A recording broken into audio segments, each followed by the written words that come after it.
During the pandemic, for instance, gig work became a sort of a shadow backbone to power urban infrastructure. Hi, I'm Shobhit. Hi, I'm Fawaz. Welcome to the CCG Tech Podcast.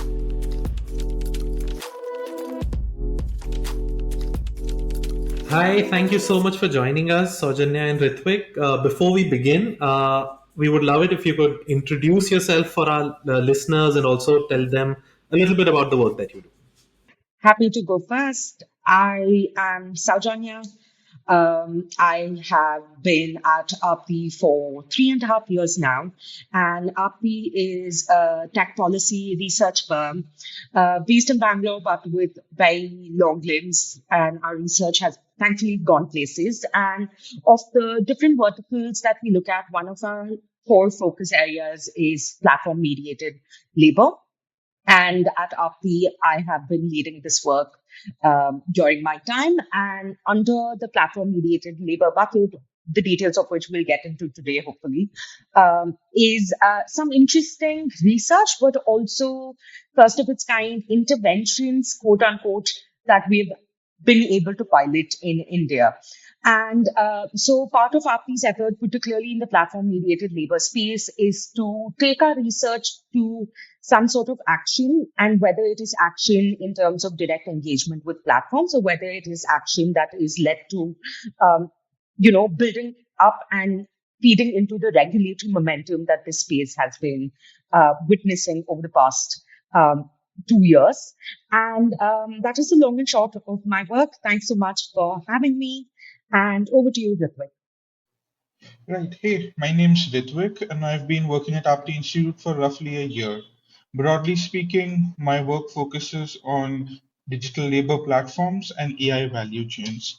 Some of the sub themes I've looked at is social security for gig work, the governance of digital labor platforms, and the kind of business models platforms might operate in, as well as questions of how AI systems are developed, the resources involved, and what their eventual deployment looks like, and the risks that are interspersed across the three phases. It's great to be here.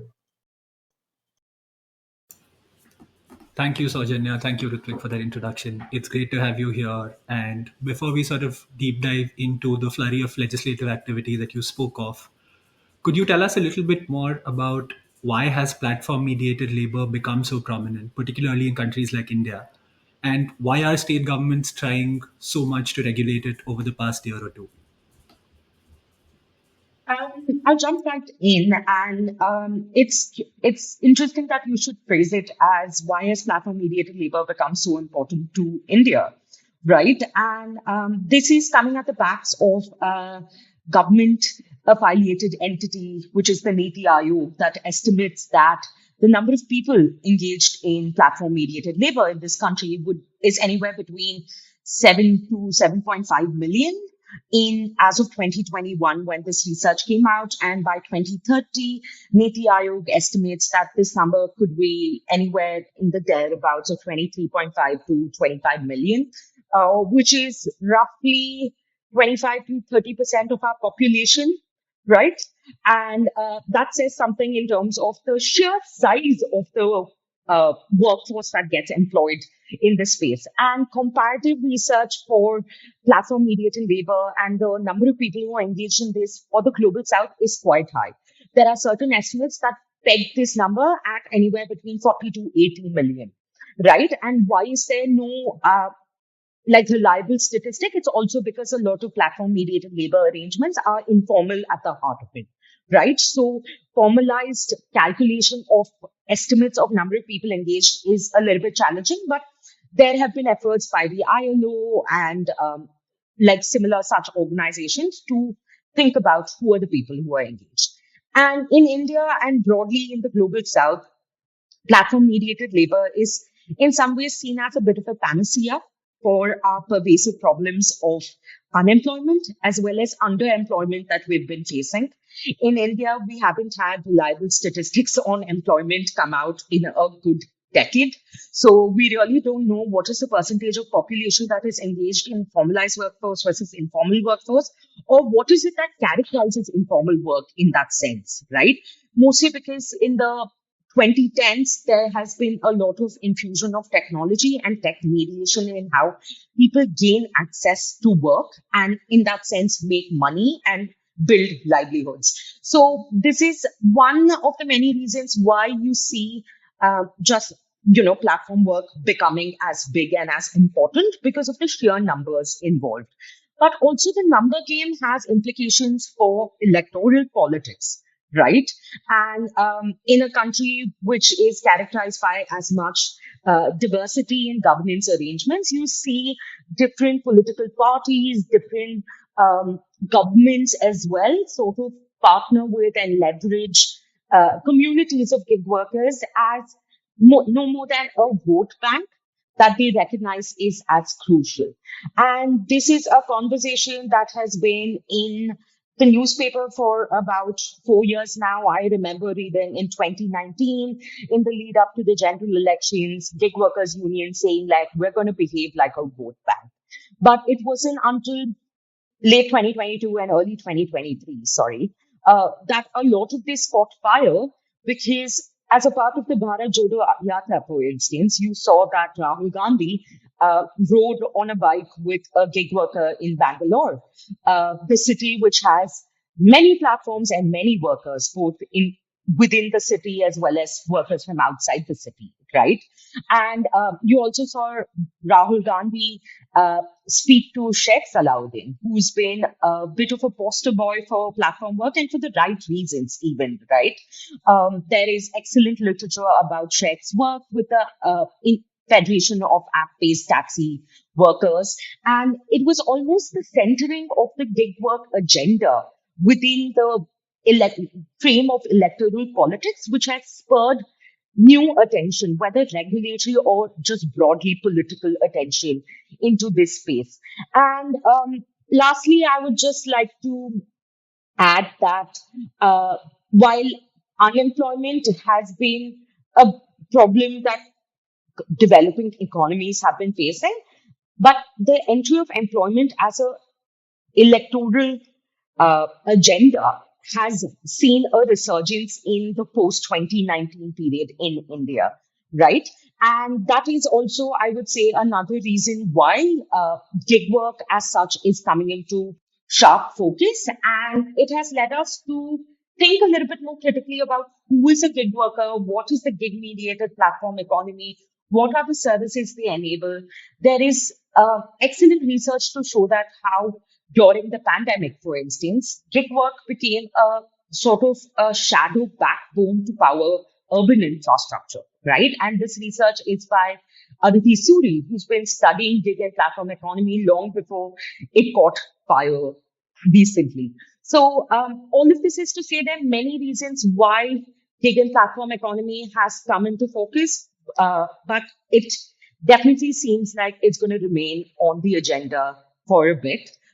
No, thanks. There's a lot of interesting insights and a lot to unpack there. I think we'll get to some of these questions. But before we go a little deeper, I mean, if I can ask Ritvik actually to talk a little bit about how platforms, digital platforms, are organizing work in India, and specifically the role that data and algorithms are playing in shaping working conditions, and The central function that a platform plays in terms of someone who's looking for services, the end user or client, and the provider of the service, which can be called a platform worker or gig worker, is a matching function. Someone needs services, they find someone in the area who can provide these services through an algorithm that the platform provides and considers proprietary. Now, as this matching function has a lot of subcomponents to it. For instance, one important component is price determination.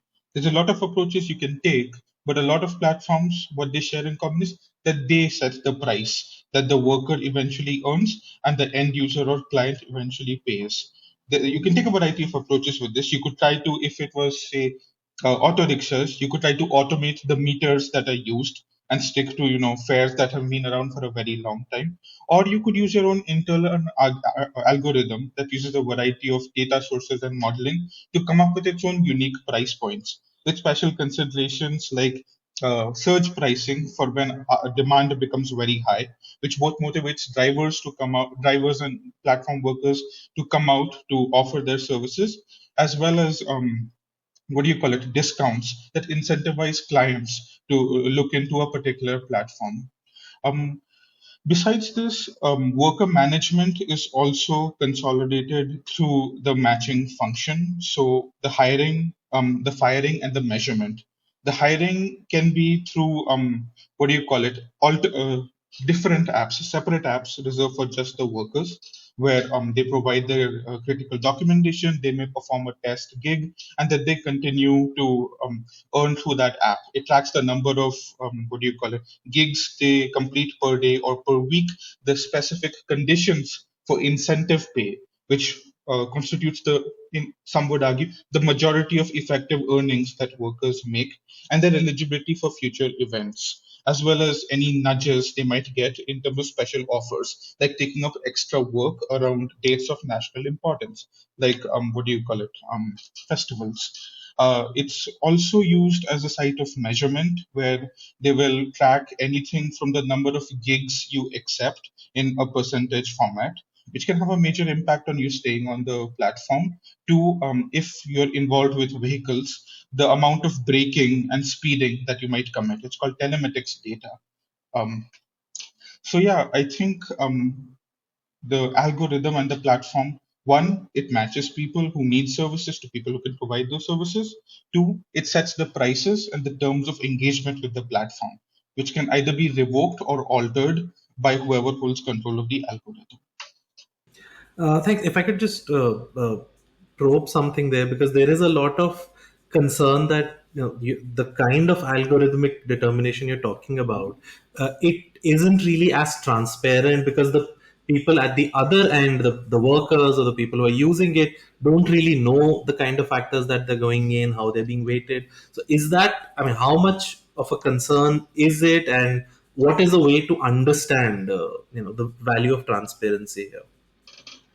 Well, I mean, the technical term that it goes by is algorithmic opacity. And the issue with opacity is you don't know the terms of the quote unquote game that you play. You don't know how to exceed at it, and you don't know how to game it for the best possible rewards. Now, a large part of the story of platform work and its outreach to people who eventually took up platform work was you can be your own boss, earn on your own terms, live as you see fit, make great earnings. But when you actually show up on the platform, you don't always know how that price was set. How is it decided that a platform can take, say, 20% of your earnings as a commission? How does the incentive system's terms get set? Is there an idea of fairness or some kind of incredibly impersonal optimization incentive? It's one thing to want to make the maximum gains as possible as a platform, but it's another for a worker to make those kind of gains. So yeah, if you do not know how the platform is deciding key metrics or deciding how you get paid and how you succeed on the platform, you can't really begin to negotiate or evaluate the overall working conditions compared to what local minimums or even ideals might be. Thank you so much for that, Ritik. You did touch upon some of the sort of challenges that algorithmic price determination, algorithmic working condition setting has for workers. But before that, taking a step back to the larger political economy of work in developing countries and the point that Saujanya touched upon on a challenging labor market in which platforms have stepped in to provide some sort of livelihood opportunities. Could you tell us of some of the gains that platformization or platform based work have offered to individual workers and to systematically to the labor market in general? What gets focused on and what needs to be discussed a lot more is the opacity of algorithms and how they serve to essentially disempower workers at the end of the day, right? But even anecdotal conversations with gig workers will tell you that, especially ride hail workers, prefer platformization as a model for mediating their work as opposed to the pre-platformization era uh, for finding and operating work. And there are several reasons why, in some cases, platformization is considered desirable by certain classes of workers.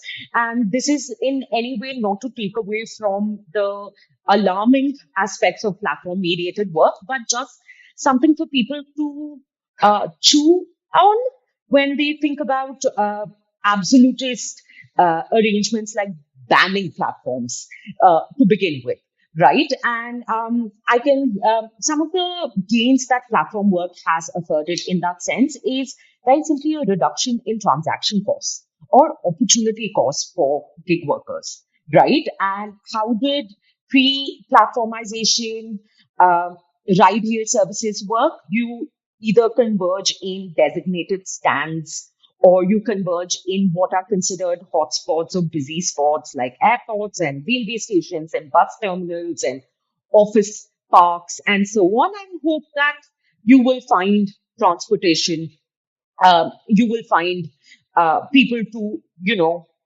ply your services. And there are two aspects to it. One is finding work and being able to set price in that sense, right? And in most often than not, a lot of cities did not operate with a standardized meter system. There could have been vehicles with a meter attached, but it's unlikely that drivers use that meter for some for different reasons. So often it was down to negotiation between the driver and the worker and the service seeker to figure if they want to pay. But platforms have entered and sort of automated this matching process. You are assured being able to find rides in certain times and without having to do the job of negotiating a city and finding work in that sense. So it has reduced the transaction cost of seeking a service, and it has also reduced the opportunity cost. Time time saved is money saved in that sense for workers themselves. And in specific categories, it is has been rather helpful. For instance, in the case of migrant workers, right? If for migrant workers coming into a new city, build not having social networks often comes in the way of finding work. And platformization in that sense gives a layer of anonymity for you to just be able to sign up on an app and start applying your services. Yes, there are other precarities migrant workers have to deal with, but uh, onboarding and using a platform is not one of them, mostly because how platforms are designed is to have minimal entry barriers. You are, in some cases, most often than not, if you're a driver, you need a license. You don't need to even own your vehicle. You can rent a vehicle, use the RC registration of that vehicle to sign up on a platform and start applying your services. In cases like food delivery, for instance, you don't even need a license if you want to choose to do delivery using some bicycle, which is common, or if you want to use one of those government provided public facilities like Ulus or some of those ready made bike taxis, which are common in the city, you can just rent them and use that and fly your Swiggy or Zomato services through them, right? So in that sense, entry barriers are lowered. So they save money and time. And the last thing is, as I said, in terms of some level of standardization in terms of prices, right, which has occurred in certain cities like Bangalore. The biggest problem we've encountered, particularly with auto drivers, is that the auto fares, government mandated auto fares, have remained stagnant for the better part of a decade. Right. So that means that auto drivers are not willing to ply their services on mandated meter fares. While with the entry of platforms like Namayatri, there is a metered fare that is assigned and there is a add-on that you can provide to give a tip. And this is in recognition of the fact that often auto drivers are paying more to run their services than, say, the money they earn from a customer in that sense. So there are aspects of this platformization that has improved gig workers' lives and improved the experience of finding and accessing work. it has had some sort of an inflationary pressure on these prices, if I can say. But that's just one part of why platformization has its gains. And the other concomitant element that I would like to touch on is the licensing regime that operates around platform work, right? To operate as an aggregator in a particular city, you need a license. And this is particularly critical for aggregators of motor vehicles. There's a Motor Vehicles Act. There's a state level rules and state level Motor Vehicles Act. And for a Ola or Uber to be operating in a particular city, they do need to register themselves and obtain an aggregator license, which are often renewable on a periodic basis. It can vary from a year to 2 years to 5 years and so on.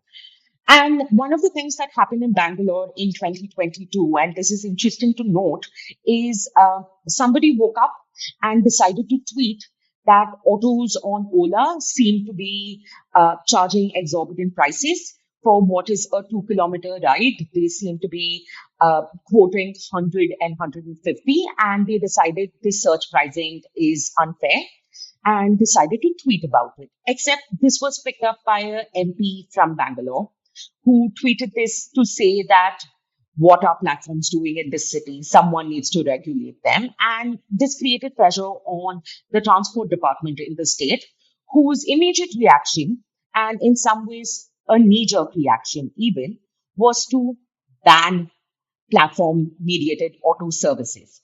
And how did they monitor that ban?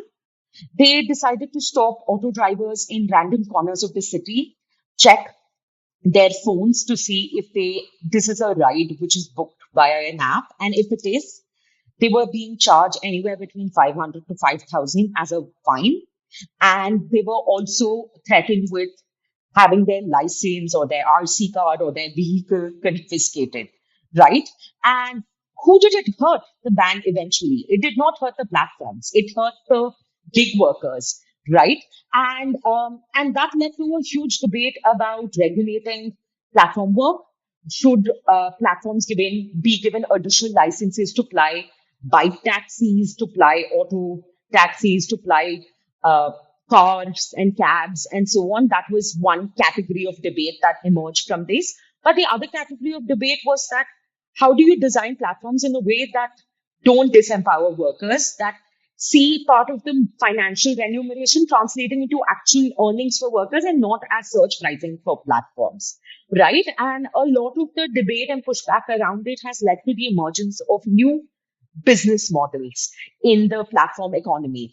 And when I say new business model, it's a shift from the old commission-based model, which again, it's ride-hail specific, but it's interesting because there's a model that can be replicated in other sectors within the platform economy. In the ride-hail sector, commission-based models such as Uber and Ola would take anywhere between 20 to 40%, or sometimes even 50% of the particular of a fare as their commission, right? And that is insane because for every 100 rupees I pay to a driver, 50% is going into Uber's thing, and that has no way of computing or compensating for the operating costs that drivers incur in applying their services. So a shift in the business model became that, what, we're not going to charge commissions, we're going to charge a subscription fee. We're going to provide app mediation, and interested workers can subscribe to it on a per service or per transaction basis, or can subscribe to it as a daily basis if they wish, right? And some of the more apps that use a subscription model and operate on this are Namayatri, which has again presence in Kochi, first as a Yatri app that was exclusive for cabs, but ever since expanded with much fanfare in Bangalore as Namayatri. They started as auto, now have cabs, and Namayatri has spread to Chennai, Hyderabad, Delhi, and Kolkata in different forms and so on. They sort of popularized this subscription model, quote unquote. They didn't start off with a subscription model. They started off free, then added subscription, and even subscription is reasonable amount if you speak to drivers, right? For instance, the auto subscription is thereabouts of 30 rupees per day, regardless of how many rides that you take, right? and the amount varies for other services. And I know for a fact that our research indicates Rapido. It's another ride-hail app which has also adopted the subscription model, not just for autos but also cabs. Uber is flirting with the idea of a subscription model for all its auto services across the country. Ola has also shifted to a subscription-based model. It remains to be seen if this model is going to be sort of caught on in other sectors and so on, particularly like food delivery and such. But it's still an interesting thing to keep in mind because it promises more gains to workers at the end of the day. Yeah, let's see. I mean, of course, it's a competitive market, and as you said, there is a reason why platformization has taken up so quickly. Let's see if it moves towards fairer, more remunerative models. Let's hope, at least. But I would like to probe.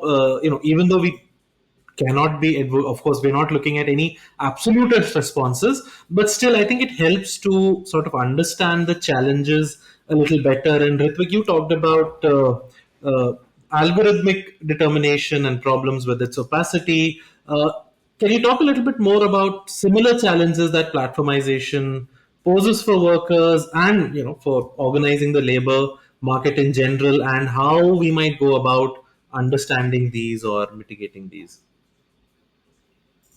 All right, sure, sure. So the thing about platform work is, while it can be seen as new, it can be seen as, a future of work. It's not exactly unilaterally a step forward or a huge improvement. For instance, there is a tendency and, one-sided celebration at the business end, at least, of the independent contractor model. Okay, I mean, advertisements may call them entrepreneurs, but in terms of labor status, most platform workers are considered independent contractors. This means they're not really entitled to a wide range of useful benefits: sick leave, death, disability, insurance, health insurance, loss of jobs pay. Of course, platforms have taken up some initiatives over the years to arrange health insurance from their sides, but there are holes in these approaches as well.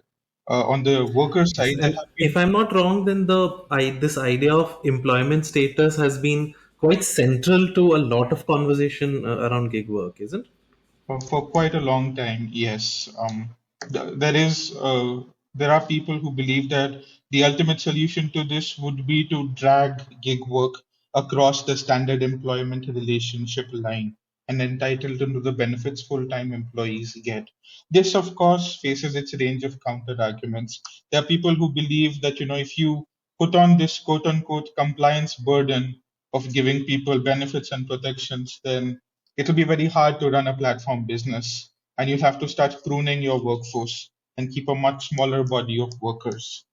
Yes, can I just quickly come in and dwell, if possible, a minute on this employee-employer relationship debate and how it's almost always the elephant in the room so far as platform-mediated labor is concerned, right? And there are very many arguments to be made in favor of establishing a clear employee-employer relationship between a platform and its workers, simply because some of the clauses that constitute employment already exist in the platform mediated labor space.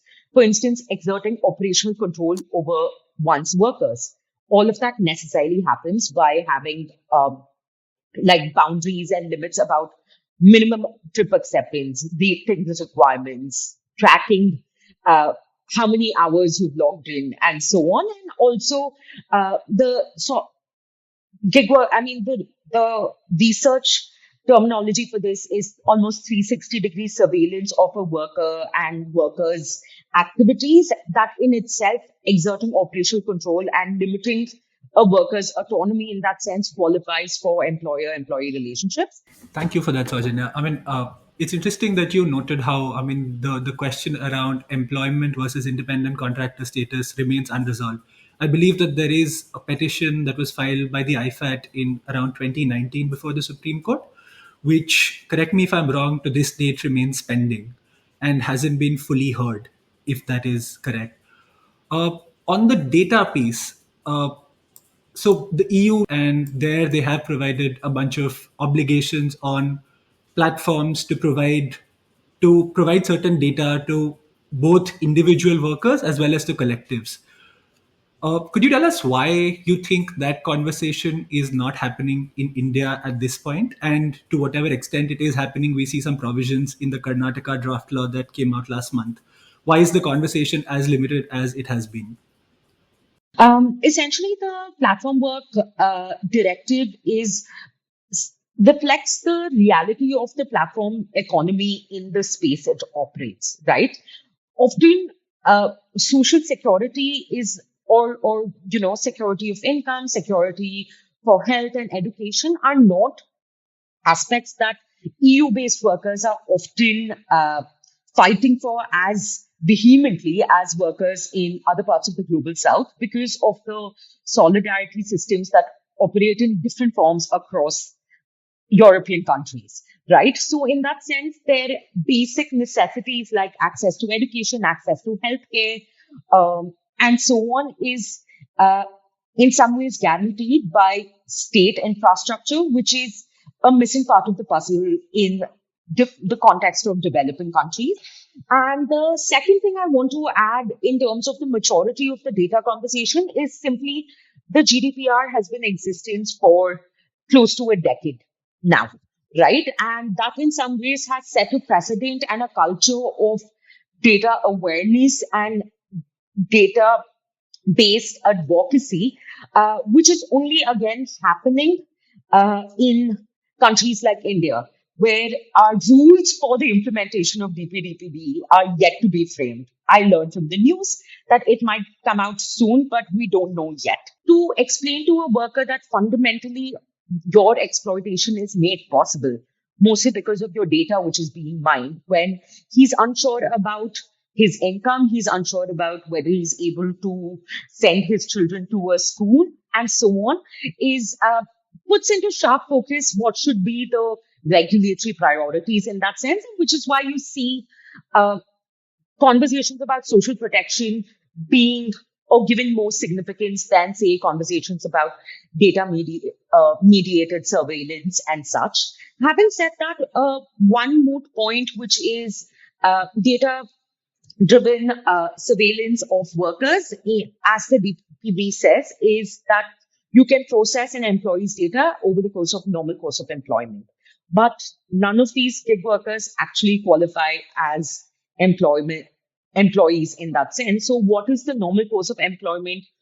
Is it fair to be collecting and exploiting their data over this course is a moot question. And I would love to see research as well as some advocacy around this. As I said, the Karnataka bill is interesting because it definitely goes a step above the Code on Social Security. It goes a step above the Rajasthan bill to see that uh, social security is only the tip of the iceberg so far as problems in the platform economy is concerned. And the bigger part of the iceberg, which is underwater in that sense, is the part about algorithmic opacity, algorithmic surveillance, and such. But even then, the Karnataka Act is coming short of only mandating transparency and not and some level of standardization in terms of contracts and in terms of the formats in which the contracts are made available and languages and so on, without any real um instrument for workers to contest the terms of that contract itself, right? There are certain parts of it, for instance, saying there needs to be a notice, 14-day notice or 7-day notice, etc., that workers need to be afforded before they are deplatformed in that sense, and so, unless there's a threat to life and liberty of individuals and such. But still, it's very much hinged on platform largesse in complying and giving this as opposed to enabling workers to contest or negotiate and being able to set the terms of their engagement, right? So it is needed. I'm glad that every successive legislation is expanding its scope to understand and grapple with the platform economy better. But it's again, it's dealing with this problem in a bit of a piecemeal fashion, and a lot remains to be done. Thank you, Soujanya. Picking up a couple of points, I mean, we see, I mean, you've commented on how the law has been slow and piecemeal in dealing with social protection or any other form of protection for platform based workers. We see that on the independent contractor versus employee status debate, there has been no movement for a fair number of years now. We see that on data related protections, the DPDPA puts them in this paradoxical position where if they were to be recognized as employees, their data becomes even more vulnerable to sort of exploitation by platforms. In this sort of regulatory vacuum, could you tell us about some of the other support systems or mechanisms that workers have lent onto through which they've tried to have a say over their working conditions? Thank you for that. And it's interesting because uh, we need to recognize that workers' attempts at negotiation and collective bargaining are different in nature and format and are equally critical in being able to achieve outcomes of fair and uh, fair labor in that sense, right? And in traditional labor arrangements, labor unions were the sort of vehicle through which a lot of advocacy was built around, and India has benefited from such labor movements in our post-independence period and so on, right? But all of that quickly changed and in some ways also fell apart in the emergence of platform mediated labor. Mostly it's a function of how platform mediated labor is designed in that the performance of work can be discrete and disparate, spread across a city and so on. It does necessarily contribute to a feeling of alienation among workers and such, which is not to say other forms of labor don't experience alienation, but it's brought into sharper focus in the platform economy. So, and the other disconcerting facet to how the platform economy operates is that platforms do not want to negotiate with unions as legitimate vehicles of representation for workers' interests, right? So there is a fundamental sort of impasse in how platforms are speaking to and engaging with workers. And sometimes platforms have smaller FGDs, sort of closed door discussions, go to the street corner, talk to a worker and understand what are his problems and grievances. But there is no formalized mechanism to engage with a worker and let alone understand what is it that they want out of a platform. And Aapti did some research about what it means to be a platform worker and find work and perform work through a platform. And one of the biggest things that was highlighted as a part of this was the lack of a human interface between the worker and the platform itself, right? To them, the platform is very much the screen and there is no way to negotiate with that platform or understand the platform's decisions. And they wanted to be able to at least be given explanations for certain platform decisions, if not change them altogether. So we convened this workshop as early as 2019 and 2020, and pandemic struck us. But what did stay on in the room was that lots of platforms who attended this workshop, as well as workers, started catching on to the idea that, okay, we need to find ways to talk to our workers. And one of the platforms that sat with this question for 2 years straight was Uber in India. And in late 2021, Aapti started working with Uber in India to build something called the Driver Advisory Council. And the Driver Advisory Council is interesting because it was the first of its kind mechanism in the country to think about creating a platform through which workers can meet Uber representatives and have discussions about the platform design and platform policies and try to express not just their grievances but also their solutions. And it's interesting because this mechanism was proposed and anchored by Aapti, an independent third party that sat outside of Uber, sat outside of workers, and sort of conceptualized this council, set the code of conduct for how this operates, picked representatives among 6 to 9 cities in the country to become a part of this council and so on. And over the course of its operation for 2 years, between early 2022 to late 2023, the some of the interesting things we were able to do was change platform policy around saying how often workers are paid. Uber as a platform has a global policy that workers will be paid only once a week. But that sort of dynamics does not work for workers in India, where operational costs are super high, right? So one of the early solutions that we were able to effect change towards was changing payout cycles from weekly to daily. Payment cycle is one example. The other one is all of us are familiar with drivers and calling us and being like, what is your drop location? Are you going to be paying cash or UPI or card, or are you using postpaid services and so on?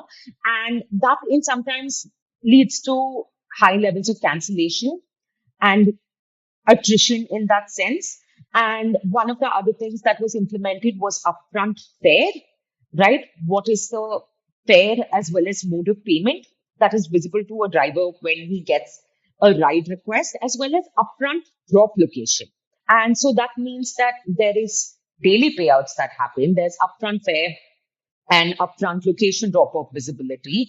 And in the first year of its existence, there were also some base fare increases that happened as a result of conversations in the council.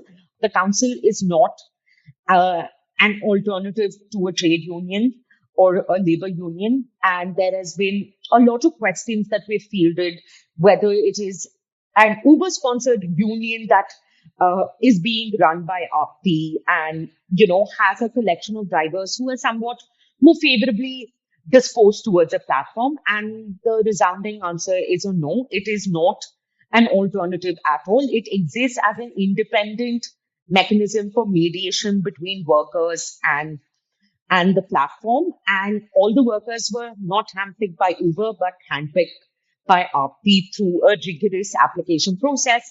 The application went to 5 lakh eligible drivers across the country, of which 60 people became a part of the council. And we held in-person sessions in Bangalore and Delhi. And we had participation from drivers in 9 cities, as I mentioned. Fundamentally, the council format hinges on platform choice to implement any of these changes. There is nothing within the council format to actually bind the platform to suggestions or demands or pressures that emerge from the discussions with gig workers, right? What API did was just tabulate workers' concerns, match it with some of the solutions that are emerging, and attribute some level of priority to it to say P0 is highest priority, workers want to see this, versus P2, it's something you can pick up later. But it was still ultimately down to Uber plat ops teams, Uber business teams, and Uber tech teams to decide if this is something that can or cannot be implemented, or why not. And in most cases, they're not. We did demand an explanation as to why something can't be implemented, but it was still very much platform prerogative to decide what is possible and what is not, right? So in that sense, there are limitations to this council model, but it was interesting because it was the first time workers were speaking to the platform, and it was through a third party trusted intermediary, because often the trust that workers repose in platforms or vice versa is somewhat broken to begin with. So having a third party like Aapti handle the process contributed to the autonomy or like sense of independence of such a mechanism has been our experience. No, thanks. Actually, so obviously the your report on the DAC and the work is something we've read with a lot of interest, and as you've already alluded to the fact that it in civil society among a lot of people it has been met with some healthy skepticism. Also, you've responded to some of the questions, especially the fact that this is not an alternative to a union. It is more of a medium to allow workers and the platforms to talk to each other. Uh, of course, I think it's also representative of the fact that there is a late realization that you need to speak to workers and involve them. It sounds like the most obvious thing, but unfortunately, it hasn't been as obvious in platform regulation. But that is certainly something we're seeing in India, whether it is because of platform workers becoming a voting bloc, or there might be a number of factors, but it's certainly happening. And we could see that you've written in detail about your experience with the DAC. In Aapti's recommendations to the Karnataka bill, there was also this idea of workers advisory councils. So to close this off, I like to ask, uh, having knowing its limitations, knowing sort of the questions that it faces, what do you think can be a good way to implement these sort of workers' councils, and will it make a difference if it is legislatively encoded? Will that change things if that happens? Yeah. Acknowledging its healthy skepticism, I want to reiterate that it is still the first of its kind mechanism that anybody in India and also anybody in South Asia even tried to pilot, in that sense, to bring workers closer to the table where decisions are taken, not necessarily give them the reins of the platform itself, but still have them inform certain platform decisions, right? And this is particularly critical for what are otherwise multinational corporations that want to operate on some sort of one size fits all approach to how platforms must be run. When it makes business sense to them, they are happy to change parts of their platform. Uber in certain countries gives ferry services on their platform because it makes business decision to do that in that country with waterways as a part of going through it. But and Uber in India was quick to catch on to the auto service because hey, in India, auto is a big market, right? So in certain cases, business decisions have been made on the basis of what is logical, but in certain cases, they have used that very reason that they're a global MNC to, put a spade in certain workers' demands to say that, oh, this needs to go up the food chain. It pecking order, someone in SF needs to approve, our New York office needs to approve, and so on. And this is just not a Uber specific problem, but a problem that is endemic to the platform economy where globalized supply chains on the business side of things has also impact on platform design and policy. So in such a situation, capturing and understanding workers' experiences is, there is no avenue for that, right? And this is exactly what the DAC or similar mechanisms attempt to do, which is being able to channel workers' concerns in, in a place where there is no other avenue to do so. And it picks up from other models in using this format. For instance, Germany has a works council which is mandated by law. Uh, and the works council is very much an autonomous body with elected representatives who are the faces of workers negotiating with a company and so on. And works council have been in existence for over 50 years. In in South Africa, you have similar examples. In France, with its resounding socialist legacy, has had a similar model for a long time. South Korea, even.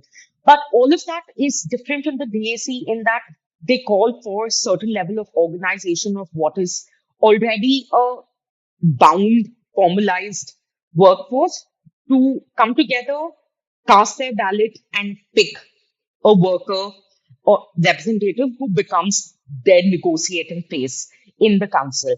It remains to be seen how such a mechanism can be adapted for a platform economy that is so disparate, that sees entries and exits by workers and laborers just so quickly. How are they going to organize themselves? How are they going to be able to vote themselves into a particular council and so on is interesting. But the value of embedding this in legislation is umpteen. As you mentioned early on, IFAC petition has been languishing in the Supreme Court from 2019, right? And that says something about the attention or the importance accorded to workers' demands in that sense, in an increasingly neoliberal milieu where workers' advocacy is retreating from the political economy of labor itself.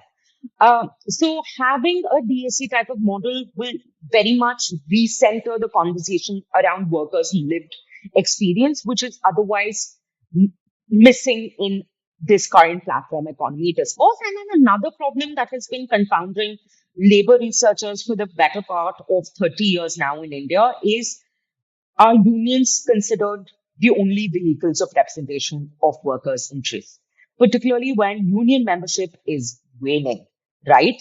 And so, should we think about other ways of capturing and representing workers? Could councils be a similar mechanism? Are all important questions that future policymakers must grapple with as they design. And then the last point I want to add is that most legislation, whether it's the Karnataka policy, Karnataka gig workers bill, or the Rajasthan Act, or all of them necessarily adopt the board model as a way to mediate worker and platform relations. And there are issues with the board model, as we have seen in the case of the Construction Workers Welfare Board. There is a problem of amassing funds and no dispersal happening in a country where migrant workers were left stranded during the pandemic. All of us saw those images. So adapting this model to the platform economy throws open a whole Pandora's box of like, how are we going to audit those funds? Who's going to be eligible for those funds? Will these legislation necessarily make domicile status a requirement for being able to access those funds? Then how does it play out in cities like Bangalore, where most of the gig workers are migrant workers from different states in that sense, right? So aren't you increasing the precarity of migrant work in that sense? Are all important questions that one must keep in mind while drafting clauses around representation for workers. But it is always better to think about smaller industry level or company level mechanisms, because often the board is an abstracted larger entity, uh, headquartered in a particular city, while a gig worker can be in a different city. The members are finite and so on. So being able to access and negotiate with the board itself becomes a challenge. So having council like mechanisms that sit as a feeder into the board, almost an intermediary to the board, even having multiple councils, whether it is sequestered sectorally within the platform economy or geographically for a state as big as Karnataka and so on, could be interesting to look at. It's been a very interesting conversation, but I'll just move to our concluding question, which is to both Soujanya and Ritvik. If you could tell us very briefly, what are the chief aspects that you would like to see in upcoming policy and legislative measures on platform work? Well, I suppose for me, like at the very top of the list is whatever regulatory or policy efforts we take, they need to actively touch the tech design of the platform at the work arrangement. It is great news that social security and employment status are now being discussed, but the things that create a lot of the precarity, a lot of the underpayment and unfairness of platforms is still the technology, which is hidden behind the labels like proprietary and sensitive and competitive material. We need approaches that create some form of tech and data rights for workers. There need to be ways for workers to say, I have a right to not be overworked this harshly or to not be fired for failing a metric that is not completely within my control. There need to be questions and safeguards about what kind of exchange happens in terms of labor and pay, how pay is decided. Maybe there should be some kind of component for auditing the algorithmic technology, for co-designing the way the tech changes over time. Open up the development process, listen to the worker base, which also forms a substantial chunk of the user base. The other element is just better and more responsible platform policies itself, which is to be able to standardize how platforms offer and operate across towns, across the country.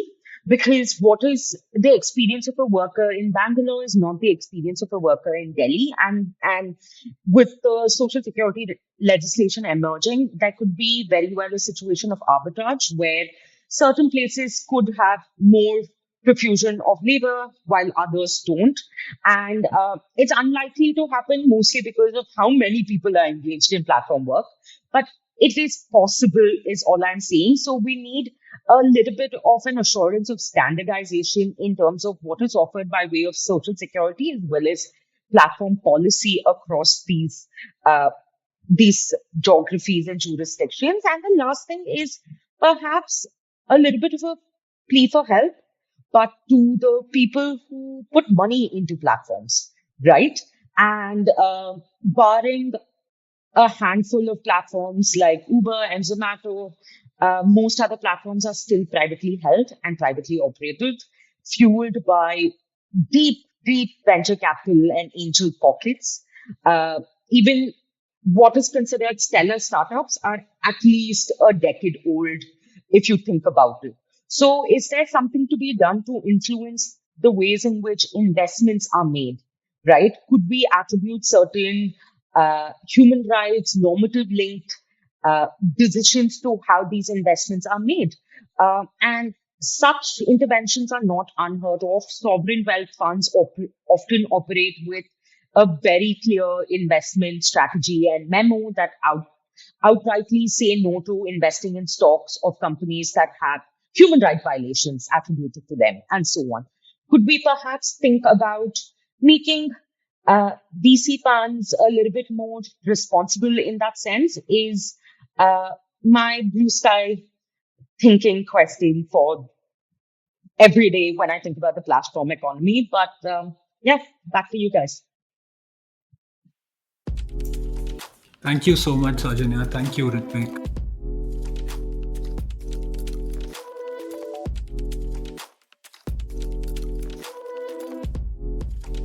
We would love to hear your thoughts on the episode and your suggestions on what topics you would like us to cover. You can reach out to us through email or find us on our social media. We will link to details of these in the show notes. Lastly, we would like to thank National Law University Delhi for their support in creating the podcast. If you enjoyed the conversation, please like and subscribe wherever you're listening to the podcast. We look forward to bringing you more content. This podcast is created by Center for Communication Governance at National Law University Delhi. This episode was edited by Gopika.